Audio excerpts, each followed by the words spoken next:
నల్గొండ జిల్లాలో పత్తి వ్యాపారంలో మాఫియా చెలరేగిపోతుంది. మార్కెటింగ్ సీసీఐ అధికారులతో కుమ్మక్కై అక్రమ దందాకు తెరలేపారు. అమాయక రైతుల వద్ద నుండి తక్కువ ధరకు పత్తిని కొనుగోలు చేసి సీసీఐకు అధిక ధరలకు అమ్ముకుంటూ లాభాలు గడిస్తున్నారు. రైతులకు దక్కాల్సిన మద్దతు ధరను తమ జేబులో వేసుకుంటున్నారు.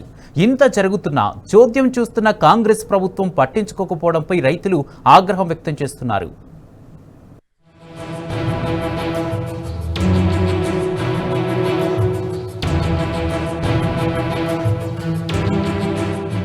తెలంగాణలో పత్తి రైతులకు మద్దతు ధర దక్కకుండా దళారుల మాఫియా అడ్డుకుంటున్నది. నల్గొండ జిల్లాలో పత్తి మాఫియాతో కలిసి మార్కెటింగ్ శాఖ అధికారులు, జిన్నింగ్ మిల్లుల యాజమాన్యాలు చేతులు కలిపి అందిన కాడికి దోచుకుంటున్నారు. ఏపీలోని గుంటూరు, పిడుగురాళ్ల, అద్దంకి, కర్నూలు, ఒంగోలు తదితర ప్రాంతాల నుంచి పెద్ద ఎత్తున పత్తి వ్యాపారులు తెలంగాణ పల్లెల్లో వాలిపోతున్నారు. రైతులను భయభ్రాంతులకు గురిచేసి తక్కువ ధరకు పత్తిని కొంటున్నారు. క్వింటా పత్తికి కేవలం 4 నుండి 5,000 రూపాయలు మాత్రమే చెల్లిస్తున్నారు. రేవంత్ సర్కార్ కూడా అనేక కొర్రీలు పెడుతూ పత్తి రైతుల్ని వేధిస్తుంది. దీంతో విసిగిపోయిన రైతులు గ్రామాల్లోకి వచ్చిన ఏపీ వ్యాపారులకు పత్తిని అమ్ముకుంటూ ఆర్థికంగా నష్టపోతున్నారు. రైతు ఎంతో కష్టపడి తన జీవితాంతం తను అందులో ఆ పంట మీదనే పెట్టి శ్రమంతా పంట మీద పెట్టి మరి తను ఆ రైతు పత్తిని ఏరుకొని పోయి మార్కెట్లో అమ్ముకుందామంటే కొనుగోలు కేంద్రాలు లేనటువంటి పరిస్థితి. దీంట్లో దళారు వ్యవస్థ అనేది బాగా బలపడుతున్నటువంటి పరిస్థితి.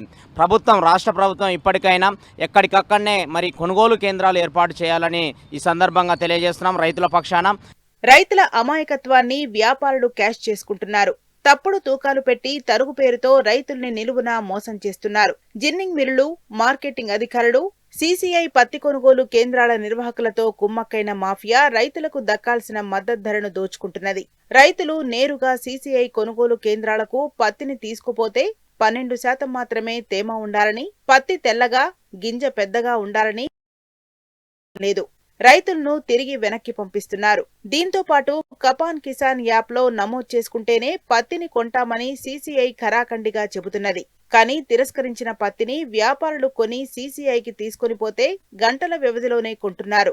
బహిరంగంగా జరుగుతున్న ఈ వ్యవహారాన్ని కాంగ్రెస్ సర్కార్ చూసి చూడనట్లు ఉండటంపై రైతులు మండిపడుతున్నారు. తేమతో సంబంధం లేకుండా ఈ నల్గొండ జిల్లాలోని తడిసిన పత్తి మొత్తం కూడా ప్రభుత్వమే కొనుగోలు చేసి రైతుల్ని ఆదుకోవాల్సిన బాధ్యత ప్రభుత్వం మీద ఉంది.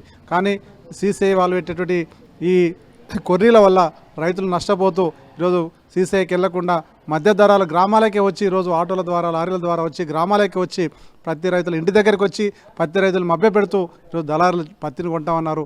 జిల్లాలో వ్యాపారుల మాఫియాతో జిన్నింగ్ మిల్లులు కూడా చేతులు కలిపింది. రైతుల పేరిట ఫేక్ పాస్ పుస్తకాల్ని ఆన్లైన్లో నమోదు చేసి పత్తిని అమ్ముతున్నారు. కింటా పత్తిని 8,110 రూపాయలు చెల్లిస్తున్నది సీసీఐ. రైతులు తెచ్చినప్పుడు తిరస్కరిస్తున్న సీసీఐ అధికారులు అదే పత్తిని వ్యాపారులు తీసుకొస్తే మాత్రం ఎలాంటి కొర్రీలు పెట్టకుండా కొంటున్నారు. ఈ అక్రమ దందాపై ప్రభుత్వం పట్టించుకోకపోవడంపై రైతులు ఆగ్రహం వ్యక్తం చేస్తున్నారు. మరోవైపు స్థానిక రైతుల్ని మచ్చిక చేసుకుని వారి పట్టా పాస్ పుస్తకాల్ని ఉపయోగించి సీసీఐలో వ్యాపారులు పత్తిని అమ్ముతున్నారనే ఆరోపణలు వినిపిస్తున్నాయి.